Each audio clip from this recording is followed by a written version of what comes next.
Dr. Evian Gordon is Chairman and CEO of Brain Resource Limited. He has over 20 years of experience in human brain research and has been Director of Brain Resource Limited since 2010. He served as a Director on the Brain Dynamics Centre at Westmead Hospital and is a Senior Lecturer in the Department of Psychological Medicine at the University of Sydney. He edited the book Integrative Neuroscience and has had more than 160 publications.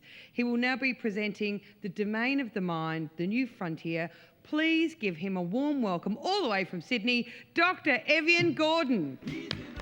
I have been asked to talk on the following three topics. Are we any more creative today than in the past? How is neuroscience bringing about a revolution in our understanding of the mind? And what's the role of the mind in future societies? So are we more creative today? All those who think we are, put up your hands, please. Ooh, this is a skeptical audience. Well, I think, as Susan so wonderfully articulated, we are living in challenging times in that the brain, which is having to adapt so rapidly to this deluge of information, is being challenged to be able to focus, consolidate, integrate information. So we have less focus as a consequence of the intrusions of information. Infotoxins, as many people have started to call it. The converse, the good news, is that we get more exposure to information, to different perspectives. The homogenized culture in which we live and have had a narrow bandwidth of information about has now been extended dramatically via our access to the web, if we cannot be distracted by it, but to utilize it effectively. And the essence of creativity is creating new, novel, interesting, effective associations. That's what creativity is.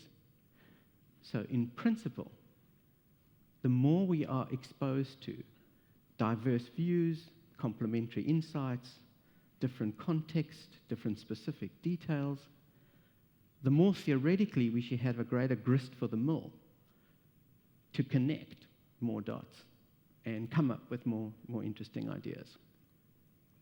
The difference between theory and practice, of course, is wide. But here's a diagram that summarizes the generative process of creating ideas, new connections. And then there's a secondary part called divergent thinking in the sort of formalism of it all. And then there's a part of making that new idea, translating it into reality, which is convergent thinking. Now, the point is, there's some evidence that if you want to be creative and you can assimilate all this new information to allow you to connect the dots in a meaningful way for yourself so that information becomes personally meaningful, then there's one insight that neuroscience seems to offer that may help you join those dots. And that's to switch off your brain. So get in the information, percolate the details, the ideas, then go home. Sleep, non-conscious brain processing in your dream state, whatever, no one knows exactly. But it would appear that when you have these so-called brainstorms, when people are sit and forcingly coming up with a so-called new solution, they don't work that well because everybody's in their conscious, thinking, logical, rational mode. If you take in the information, really focus on how to listen to the way other people think about how they might solve the problem. Then go home, let your non-conscious brain percolate it all.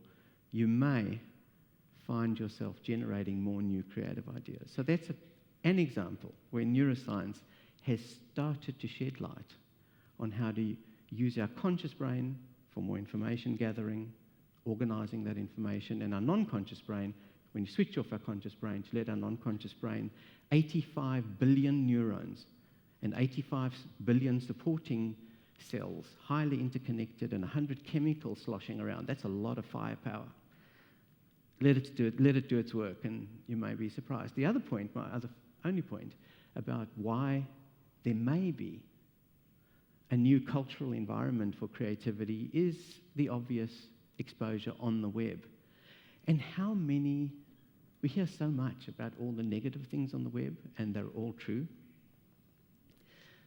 But with a model of what to look for that's meaningful to yourself, there's also a wonderful panoply of games, challenges, ways to draw on the greatest minds in history that help you think about creativity.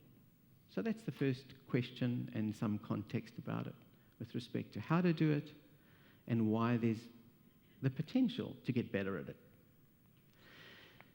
The second point is, how is neuroscience bringing about a revolution? So much about the brain is just awesome.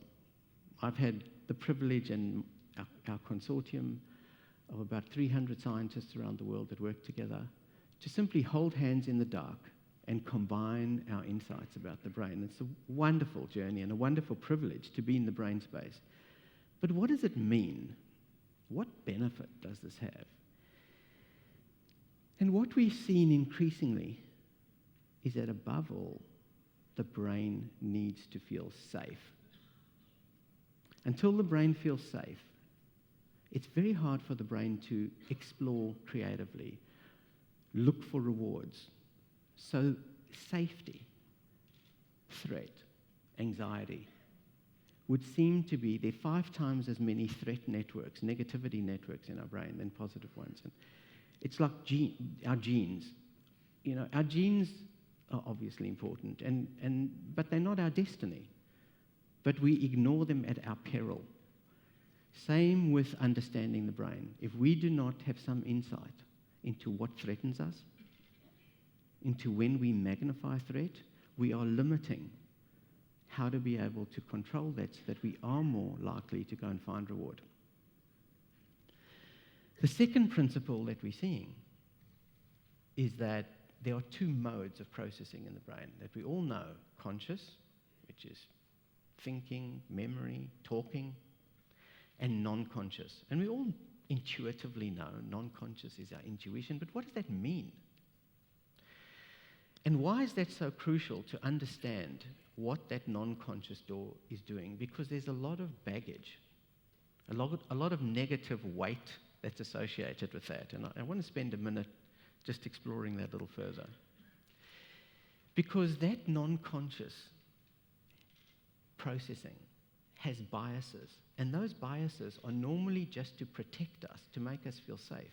So for example, how many times have you ever told somebody something? You should do this, you should change that, you should lose weight, you should get more healthy, you should meditate. Have you ever watched what the immediate response of that person is?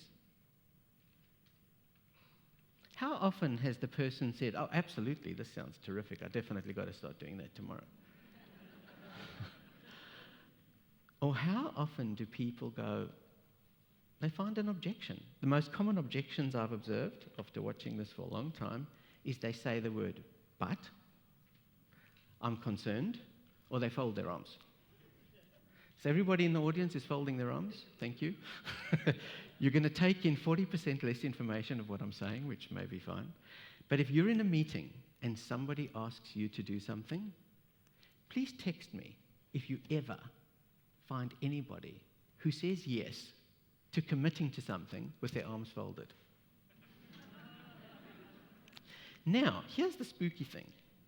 If they say the identical thing, identical, you know, I think I'd like to start mindfulness meditation.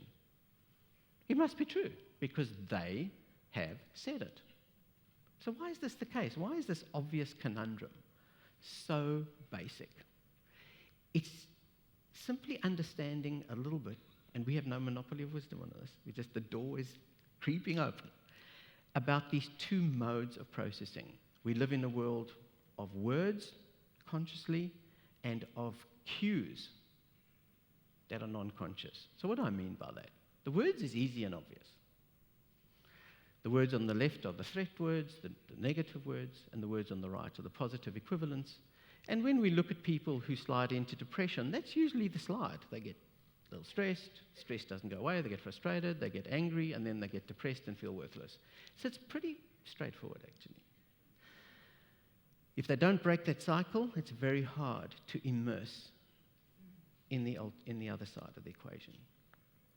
Cues is the hard part, because the word emotion has such baggage.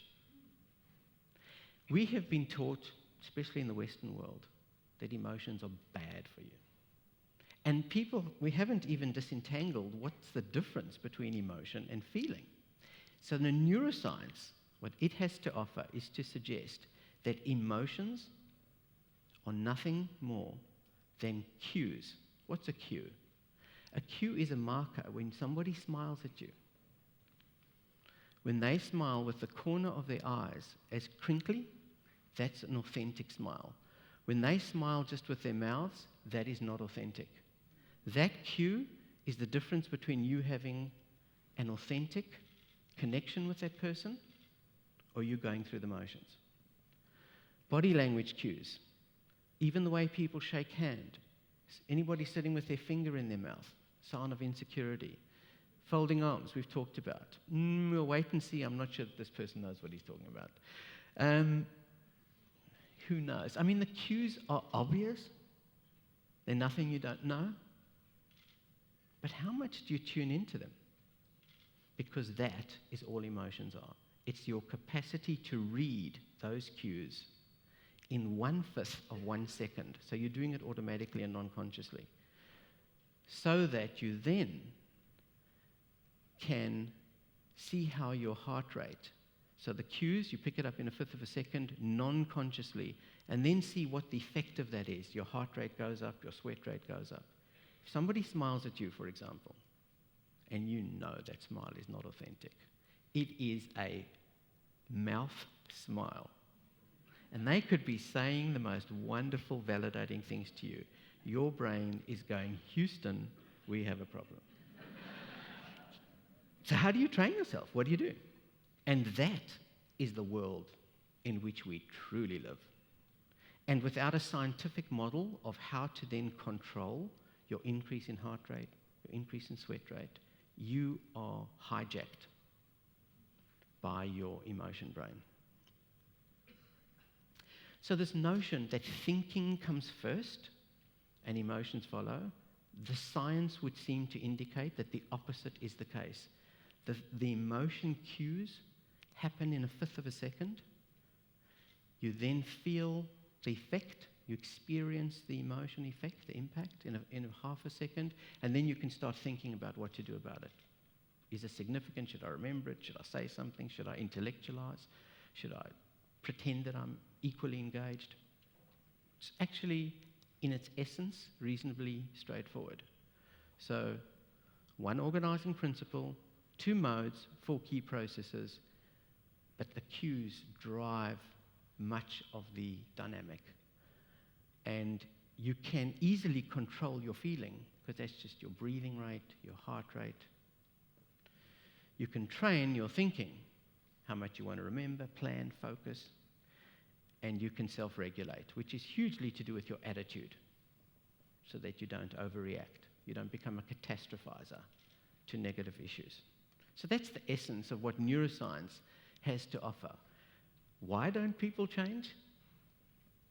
Any ideas? Anybody want to offer a suggestion why people don't change?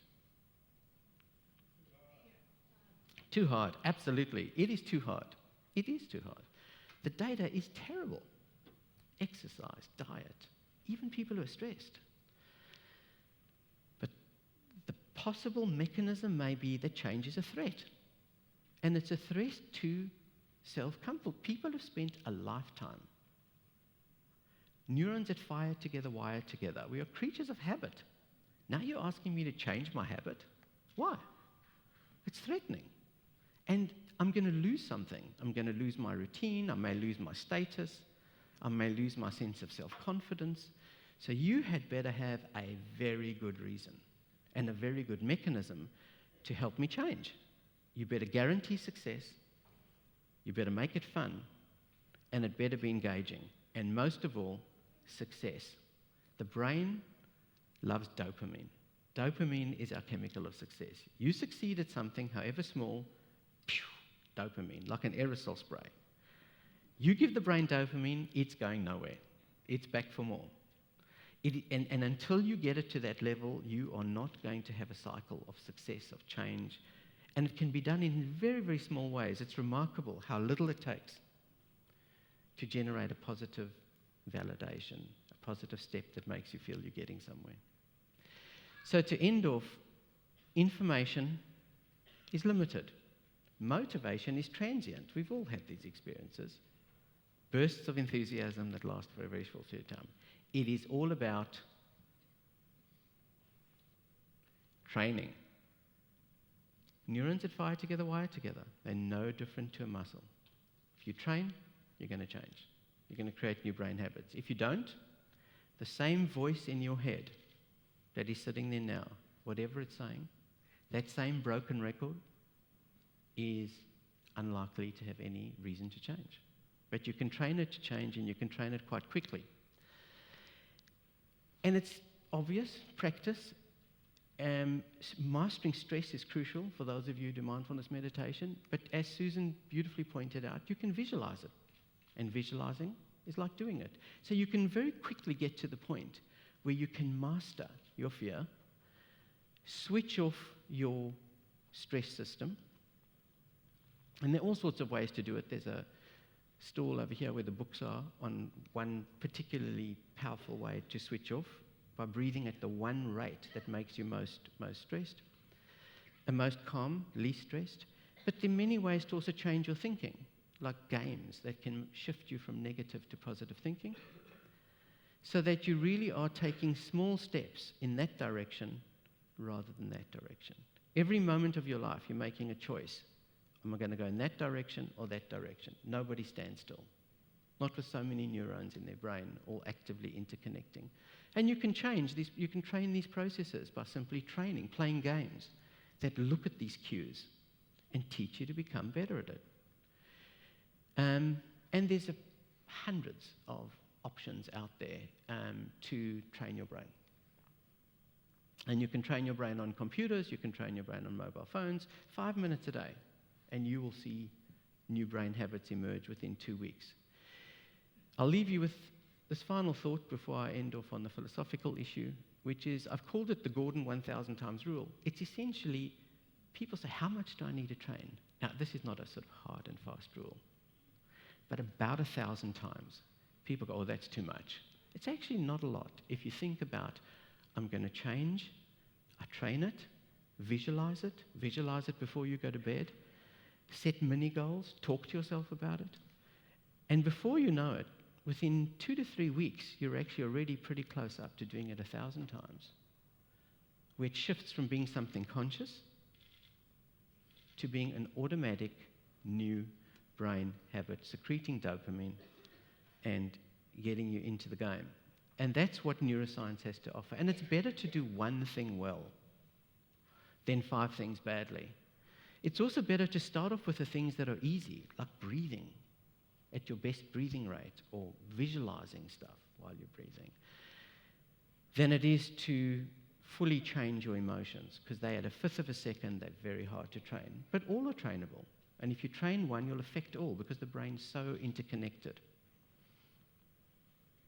And the other final point is that small things, tiny steps, can have huge effects because the brain is so interconnected. And that's another insight that neuroscience has offered.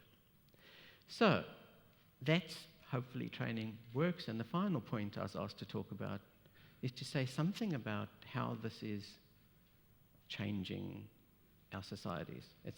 Clearly that's a Neville question rather than me, but I'll give you my summary, that essentially there is evidence. If you go onto the web and you look at brain-based anything, or neuroeducation, neuromedia, there's a tremendous groundswell of activity now that is suggesting that we draw upon insights of the brain along the lines of that I've tried to summarize for you.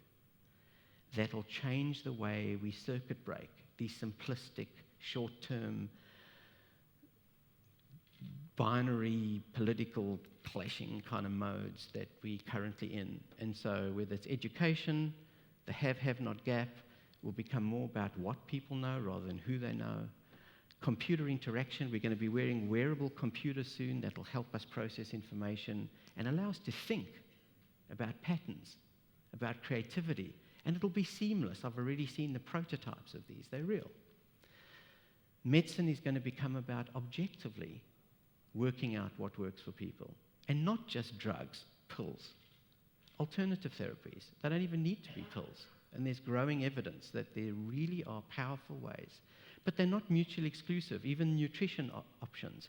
But they need the evidence.